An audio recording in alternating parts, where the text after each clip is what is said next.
Former Deputy President Rigathi Gachagua has broken his silence after being summoned by the National Cohesion and Integration Commission over allegations surrounding hate speech.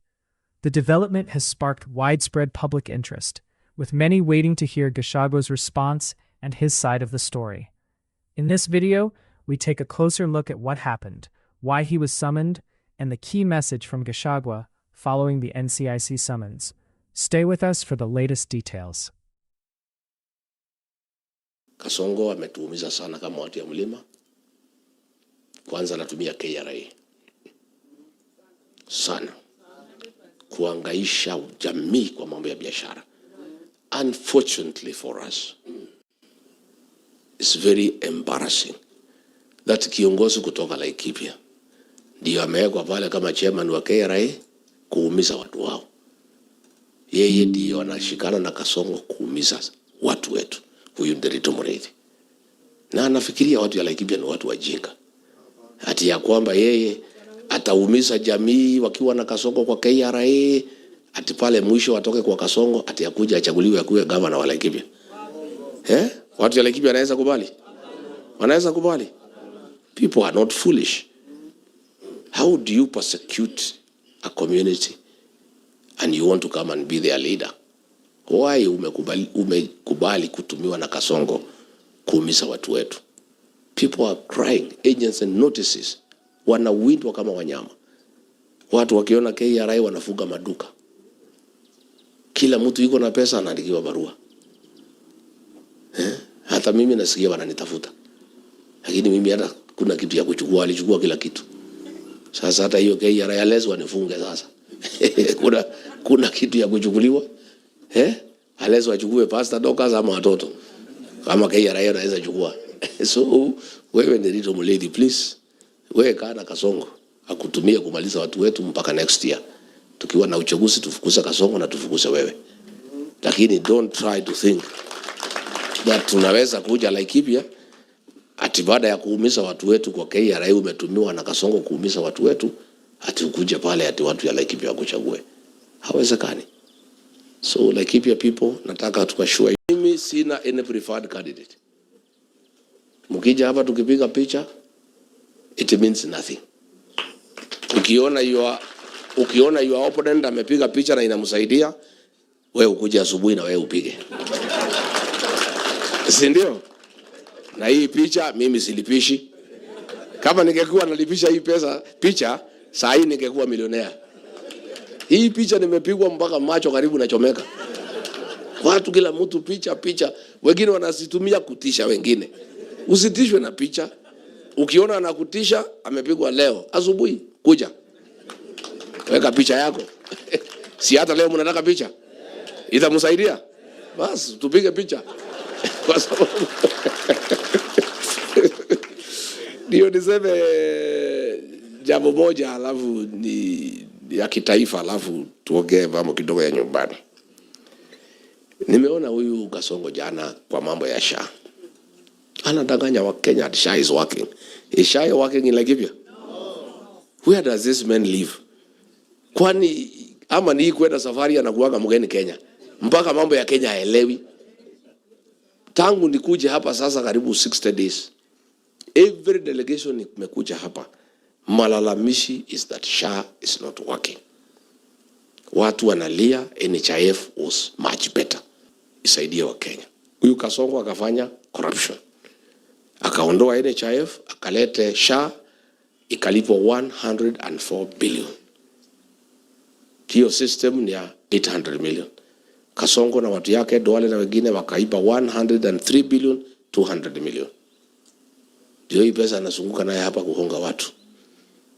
Kalau aliweka projects ya 14.5 billion, akaweka 1.5 billion cash, ikamezwa. Hii watu ya Kalau ni wazuri. Najua nilienda hapo nikauliza watu ya Kalau hii maneno ilikuwa namna gani? Mama moja akaniza kaniambia sisi ni kama ile kuku ya kienyeji. Kuku ya kienyeji inakula huko kwa neighbor. Ikipata insect hapo inakula, ikipata mahindi inazunguka, nakula anywhere. Lakini saa ya kutaka mayai ikifika, inaenda nyumbani. So huyu hii pesa ya SHA ndio hii anahonga watu naye. Sasa Auditor General ametoa report.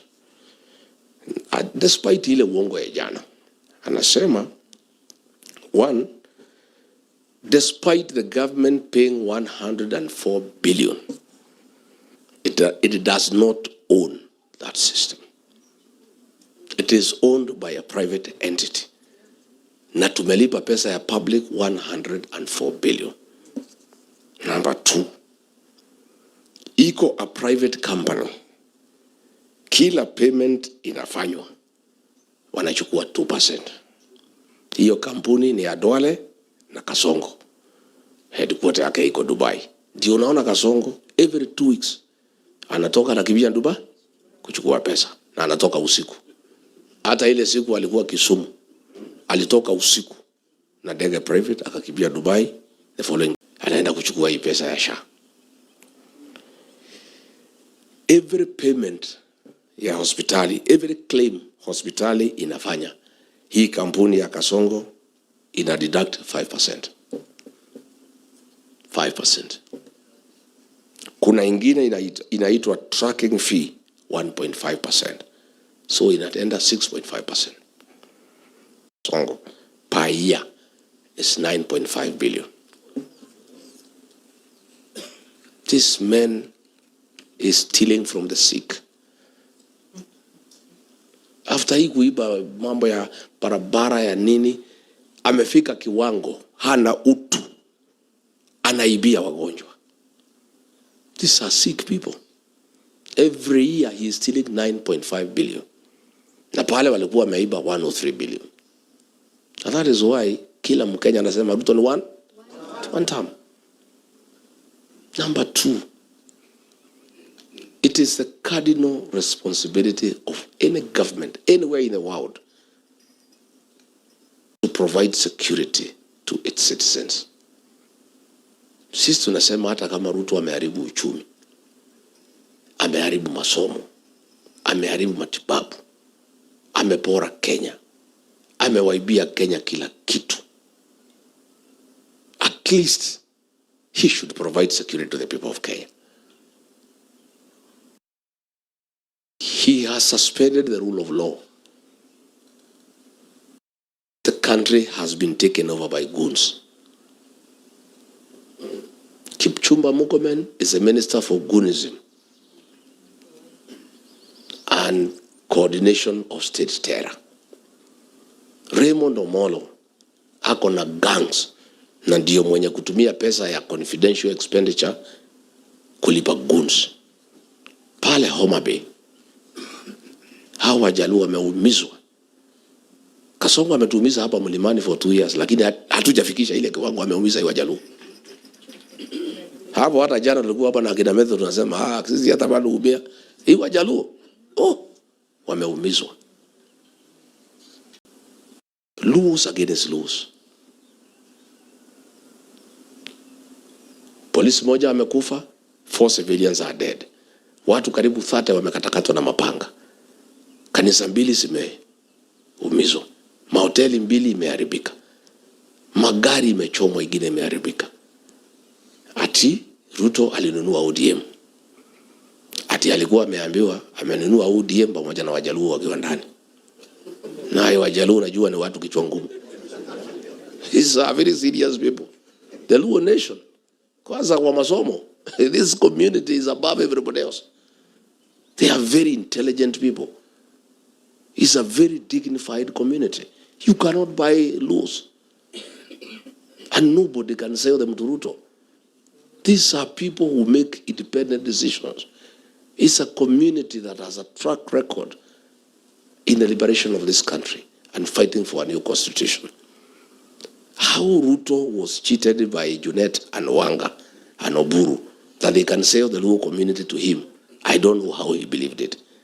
William Ruto, you bought a shell. EODM will know a shell. You cannot buy the Luo community. It's a very, very dignified and intelligent community that analyzes situations. Ruto will come with his lies, watamusikiza. Walitaka wasikize Sifuna na akina Babu. Ruto akaamua he cannot allow the Luos wasikize wengine, because according to him aliwanunua. Wewe uliuziwa Shell. The Luo community is intact. They will make independent decisions. They will listen to everybody. Hata wameniambia Rigiji kuja tukusikize. They come. Huyu akina Wanga wamejaribu kuambia never stood against Baba.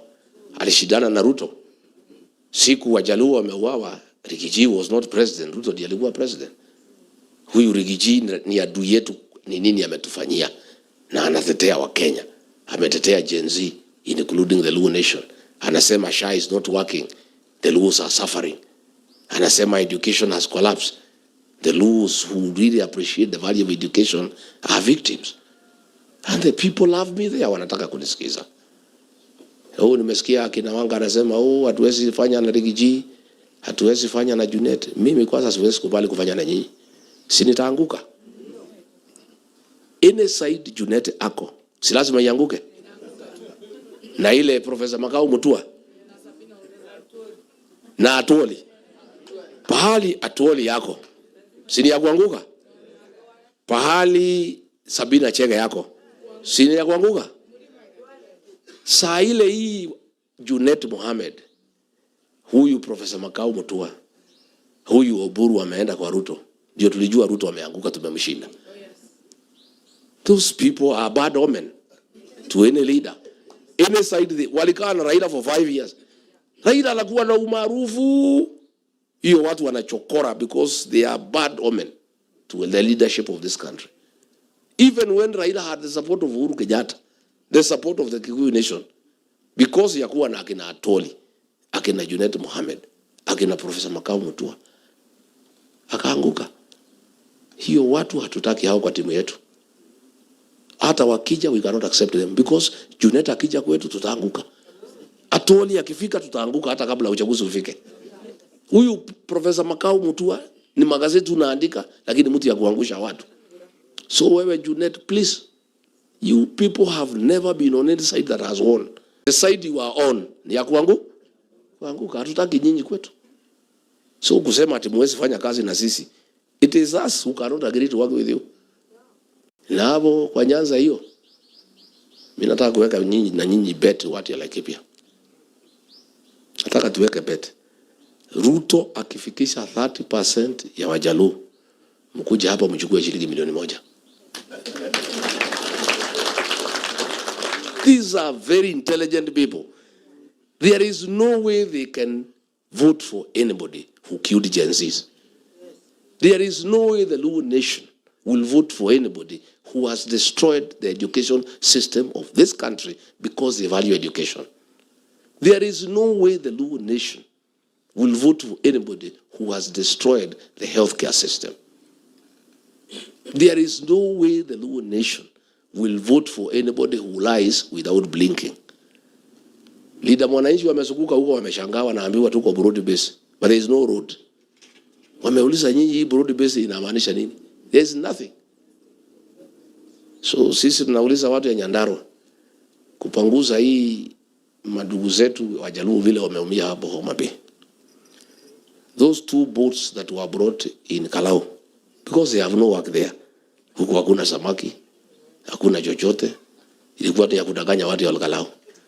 We have asked those 2 boats wakubali tusichukue, tupelekee watu ya Homa Bay, tuwapanguze machozi, because hizo boat bili itawasaidia kutega samaki. That is where they can work. That is where they are needed. Sindio? So mimi watu ya Laikipia, thank you very much for coming. 2 things: free and fair nomination. Tutafanya nomination na members ya DCP. Mwende mregister watu kwa chama. Iko card, nikifika Nairobi on Friday tunataka kudevelop a card. Little fee. Just the cost of the card itself. It's not for making money. Register people into the party. Na uliza nyinyi mpendane. Nataka nikibie ngambo nikirudi. I want to tour Laikipia comprehensively. Yeah? I want to spend 2 days in Laikipia East, 1 day in Laikipia North, 2 days in Laikipia West. I want to spend 5 days in Laikipia. Ndio ningarishe pahali naweza kuwa imebaki. Laikipia is green and must stay green. Tunataka kiti ya governor ni ya DCP, senator DCP, women rep DCP, the 3 constituency DCP, and the wards, there are how many? 15 wards. We want it to be green. I am willing kuja nikati hapo siku 5 tutengeneze na tufagie wasaliti wote. All of them tuwafagie. Yeah? I want to come and talk to my people. Niwaongeleshe kabisa wanisikize. And I tell them wasaliti ni hawa wafukuzwe. Niwaambie hivi tingine yote munisaidie na watu ya DCP. And we shall have free and fair nominations, and everybody will have an opportunity to compete fairly. And I cannot allow unfairness and injustice in DCP for one reason.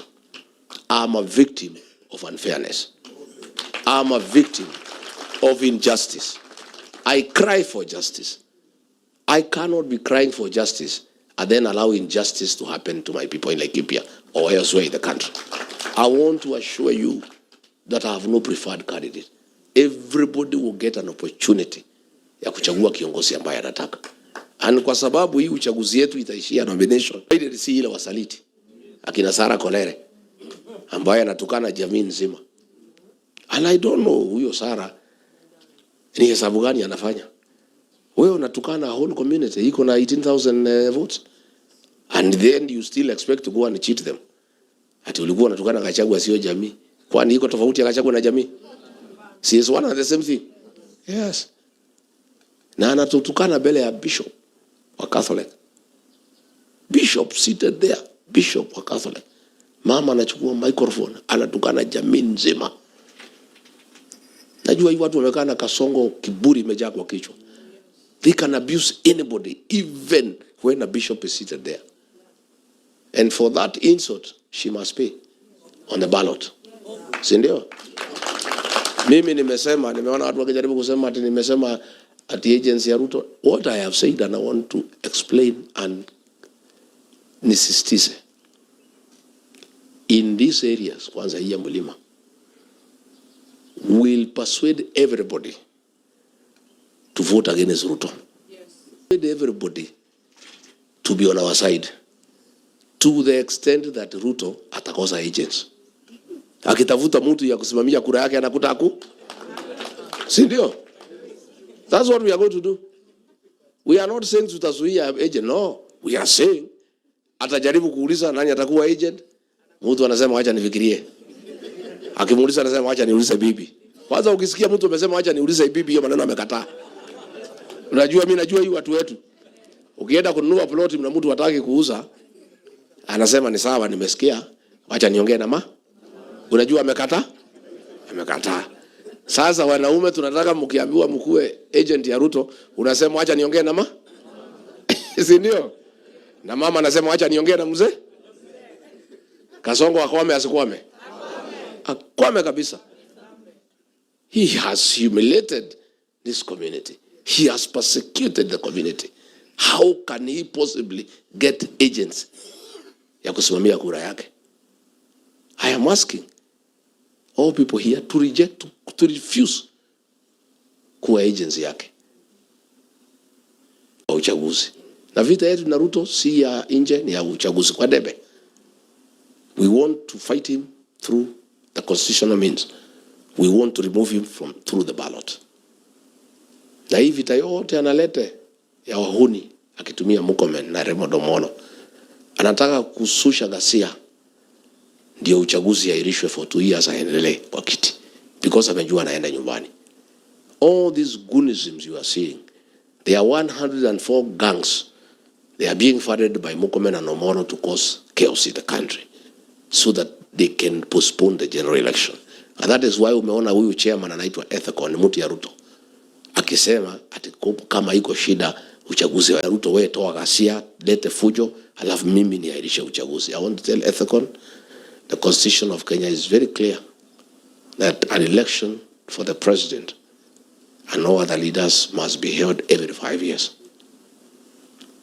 And on Tuesday, the first Tuesday in August of the 5th year, and that is 10th August 2027, the general election shall take place.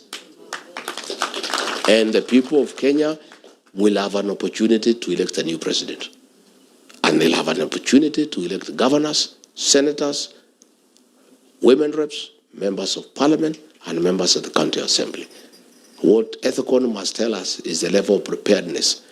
And we're asking him now to sit with everybody, including the opposition, and take us through the process and explain to us the level of preparedness so that we can interrogate the preparedness and make suggestions so that the election takes place as outlined in the Constitution. And there is no escape route, William Ruto. You must face the people of Kenya in the ballot. There is no escape route. Hata ukitoa fujo, hata ukileta gangs, hata ukilalamika, hata ukilia, hata ukienda Dubai na kurudi, the election must take place. Oh, yes. And Kenyans must have a new administration. And Kenyans are determined. And Kasongo, Kenya is not Uganda. Yes. Kenya is not Tanzania. Yes. Yeah. Hapa ni nchi ya demokrasia. And Kenyans will not allow you to practice impunity and try to subvert the will of the people. You must be prepared to face the people of Kenya.